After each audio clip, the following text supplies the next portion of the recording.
Hello. Back for episode 4. 4. That's like Quattro. it's like having two sets of twins. Two sets of twins. Quadruplets. So we're here live in a mall. We won't say which one, just in case you want to stalk us. Weird. Yeah. So, last time you saw us, we just saw Rascal Flatts and the band Perry. We're still tired from that, as you can tell. It was really fun. So it's been a whole week, and we've got some new topics. If you saw on Thursday, Tina Fey and the cast of 30 Rock ended 7 seasons. It was a staple on NBC for 7 years. So NBC needs another sitcom. So there's a topical topic right there. Kristen? Topics. So what's going on with Blake? She was telling me the other day about something going on with Blake Shelton. Mr. Blake S. Hilton said some comments. I don't have the specific comment with me, but it went something along the lines of, no one wants to listen to their grandpa's music, so... Called them old farts? Like yes. So these old farts around Nashville saying that ain't country music pretty much don't know what they're talking about, that no one wants to buy the grandpa's music. Which I understand, you know, like, country music that was popular 60 years ago isn't very popular today. But then, that kind of caused some outrage in Nashville.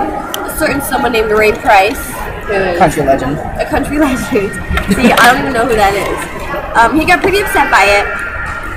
Pretty upset. He was very upset about it. And there was some, you know, arguments going on. They recently made up. Blake has apologized several times.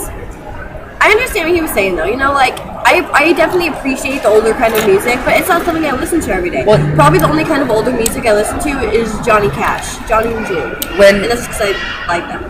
When Blake explained himself further, it made a lot more sense, saying, you know, Ray Price had to reinvent country music 60 years ago. You know, you have to keep reinventing because the young kids keep changing. So these days, you have to be listening to, like, country rock, country pop, because everybody's listening to, like... Lady A and Taylor Swift and Carrie. Well, I mean, they listen to Katy Perry and Skrillex, and all, so they have to reinvent themselves to stay current with everybody. If they kept doing the twangy Glenn Campbell, George Strait, George Jones, they're not going to sell albums, and they're in a business to sell albums.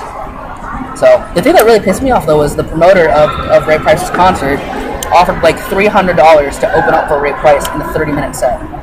That is insulting. Why? $300?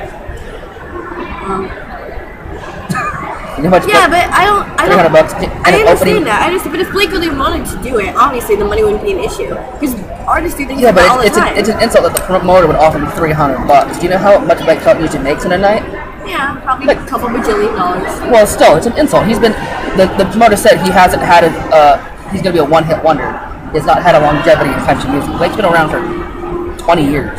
I understand that, but really, I think it. Yeah, I get it. So we'll move on. Kristen has a new artist of the week, I do. and then we're gonna go talk about upcoming movies this weekend. Take it away, cool. My artist of the week is Little Big Town. There are 4 people, as you can see here. Jimmy, my favorite. Karen, those who are married. Kimberly and Philip, those who are married but not to each other, separate people. They are all in their early 40s, possibly one or two, maybe in the late 30s, but early 40s. They formed in '98, and they've had 5 albums released. Their first album didn't go anywhere. Their second album had their hit single Boondocks, which if you guys know Little Big Town, you probably have heard it. It's probably one of their bigger songs. And then they've had a couple albums over the years. You know, they had singles here and there. They haven't been too amazingly, like, popular. I absolutely love them. I think they're absolutely amazing. And I think that they deserve more credits than they get. Does that make sense? Yes. Recognition. They deserve to be recognized more, and they need to be appreciated for what they do, because they are amazing. Their harmony, oh my goodness. It literally gives me goosebumps and makes me cry. And every single one of their songs I know, because I know every single one of their songs, probably all, 50, 60, 70 of them, they're amazing. There's not a single Little Big Town song I don't like.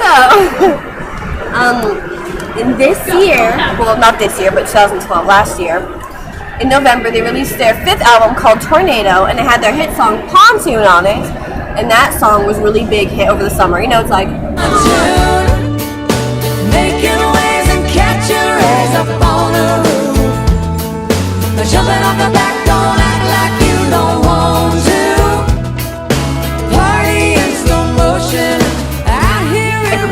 kind of like knows that song now because of that phrase. Even people who don't listen to country music have heard that song. Like people around my work and everything, they're like, hey, I know that song. I don't listen to country music, but I know it. So that song was pretty popular over the summer, and it actually won them Vocal Group of the Year, was it? Vocal Group of the Year for CMAs, and they were so excited. It was the funniest thing when they won. Kimberly, she was like jumping up and down like, ah! It was just the funniest thing. She's so cute. I absolutely love her. And I've seen them twice in concert. Oh man. The first time was November 18th, 2009. Oh my goodness. And it was at the Knitting Factory, and like I said before, we are so close. We're like literally a foot away from the stage. And me and my cousin Jake were up front, obviously, because we're the biggest Little Big Time fans ever. And I cried when I saw how close they were, and they were really amazing. And the second time I saw them was February. No, I got that mixed up. The first time was February. The second time was November. And in November, I actually got to meet them. So me and my friend Samantha and Jake, my cousin, we stood outside after the concert for like 2 hours in a freezing cold rain, and I didn't have a coat on because I don't know why. And we stood outside waiting for them, and they all came out separately, and I got to meet and talk to them. But unfortunately, Jimmy, I didn't get to meet him because we didn't see him come out, and I was really sad because he's my favorite. But Philip, this one over here, he is so nice. He talked to us for probably like 20 minutes about songwriting and just like, because Jake, Samantha, and I kind of just get together sometimes, sing songs just for the fun of it, because we like country music and we like to sing. We're not like really good at it, but just like a fun little hobby we like to do. So he's like, yeah, you guys just gotta keep doing it, keep trying. And he was so nice and so sweet. It was super fun. So we kind of got all their signatures. Oh, and at the concert, Kimberly, I got her to sign, like I just had a Sharpie in this magazine. I'm like, here, can you sign this for me? And so she took it, but it was at the very end of the concert. So Philip, Jimmy, and Karen had already left. And so she's like, oh, let me do it for you. So she grabbed this magazine and the Sharpie and brought it backstage so they could sign it, and then came back out and gave it to me. I thought that was super sweet of her. So I have all their signatures. Little Big Town. And so there they are. The artist of the week. Da-da-da. The end. Do you have a fun artist of the week for next week? Oh man, my artist of the week is really exciting because it's an artist I got to do something really special and fun with, and I'm super excited to tell you guys about it. Movies coming out this week. We have Warm Bodies, zombie movie about a woman falling in love with a zombie and the zombie turning into human, back to human. There also is Bullet to the Head, Sylvester Stallone's new movie. Both of these look like they're going to be great movies. They're making a lot of money this weekend, I can tell you that right now. So, you have nothing better to do. When That's does great. Identity Thief come out? Is that already out? Identity Thief comes out next Friday. Oh. And that looks fun. That stars Jason Bateman and Melissa McCarthy from Bridesmaids. Yeah! So, that's really all the news we have this week. It's been kind of a slow week. That's Kristen. Yes, it has been a kind of slower week. I'm Jared. That's Kristen. And if you want to see more, here's the first episode, here's the second, and here's the third. What about our fourth Rascal Flats? Our preview of the Rascal Flats show. Oh yeah, that's right. Go watch it. Alright. Watch it. Bye. Bye.